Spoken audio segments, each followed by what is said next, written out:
Hi అండి, అందరికీ నమస్కారం. ఈరోజు వెజ్ బిర్యానీ చికెన్ కర్రీ చేసుకునే విధానం తెలుసుకుందాం. 2 పెద్ద సైజు ఉల్లిపాయలను కట్ చేసుకుందాం. అలాగే క్యారెట్ చిన్న చిన్న ముక్కలుగా కట్ చేసుకుందాం. అలాగే టమాటాని కట్ చేసుకుందాం. పచ్చిమిర్చి కట్ చేసుకుందాం పొడవుగా.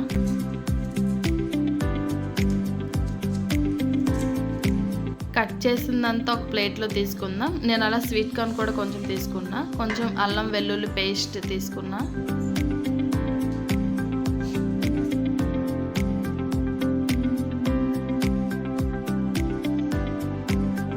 కొంచెం కొత్తిమీరను కూడా కట్ చేసి పెట్టుకున్నా.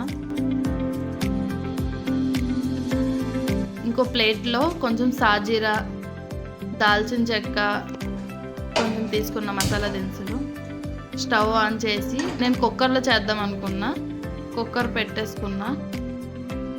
ఇందులో బిర్యానీకి సరిపడా ఆయిల్ వేసుకుంటున్నా.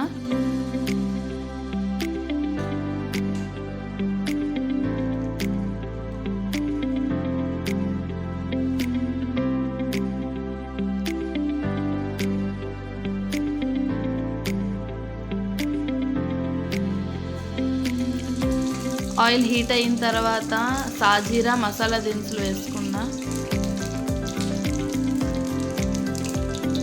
అది కొంచెం ఫ్రై అయ్యే వరకు అలా ఉంచుతాం.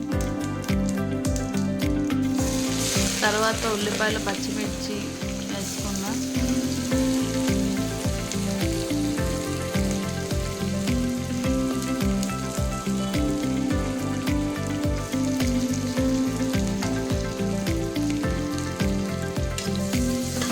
కొంచెం కలుపుదాం.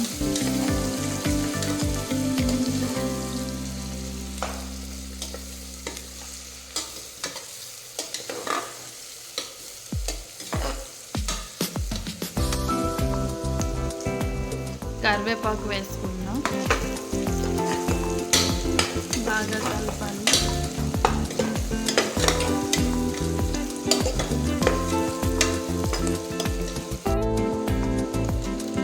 అందులో వెజిటేబుల్స్ అని వేసుకున్న క్యారెట్, స్వీట్ కార్న్ వేసుకున్న. బాగా కలిపిన తర్వాత కొంచెం బిర్యానీ మసాలా వేసుకున్నా. బియ్యం కడిగి పెట్టుకున్నా.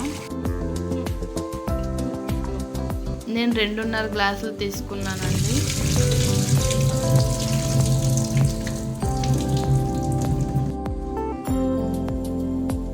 అందులో బియ్యం వేసి ఉప్పు సరిపోయిందో లేదో చూసుకుందాం. తగినంత ఉప్పు వేసిన తర్వాత కొత్తిమీర కొంచెం వేసి కుక్కర్ మూత పెట్టేస్తున్నా.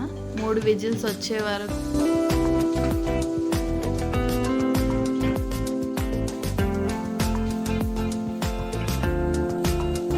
ఇప్పుడు చికెన్ కర్రీ చేసే విధానం. కావాల్సిన పదార్థాలు ముందుగా కట్ చేసుకున్నాం. మొత్తం కడాయి పెట్టేద్దాం.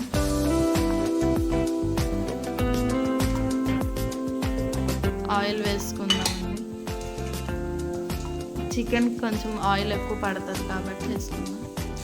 జీలకర్ర కొంచెం వేసుకుందాం. అందులో ఉల్లిపాయలు, టమాటా, పచ్చిమిర్చి అంతా వేసి బాగా ఫ్రై అయిన తర్వాత అల్లం వెల్లుల్లి పేస్ట్ వేసి కలుపుకుందాం. కొంచెం మూత పెట్టుకుందాం. అల్లం వెల్లుల్లి పేస్ట్ కొంచెం మిగిలింది. అందులో కొంచెం ఒక టమాటా వేసి మిక్సీ పట్టేద్దాం. థిక్ గ్రేవీ వస్తుందండి.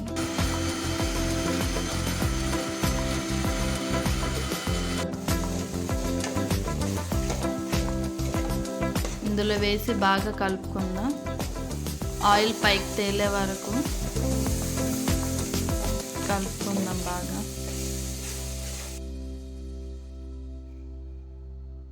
ఇందులో చికెన్ వేసి బాగా కలిపేద్దాం.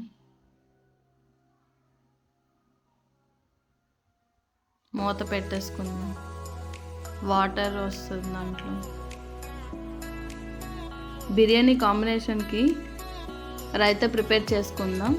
పెరుగు తీసుకుందాం, అందులో పచ్చిమిర్చి కట్ చేసుకుందాం, కొంచెం కొత్తిమీరను కూడా కట్ చేసుకుందాం, కొంచెం క్యారెట్ని తురిమాను, అంతా మిక్స్ చేసి తగినంత సాల్ట్ వేసేద్దాం. రైతా రెడీ అయిపోయిందండి. ఇప్పుడు వేడివేడిగా వెజ్ బిర్యానీ రెడీ అయిపోయింది, చికెన్ కర్రీ కూడా రెడీ అయిపోయింది. ఇప్పుడు మా ఫ్యామిలీకి సర్వ్ చేసేస్తున్నాం.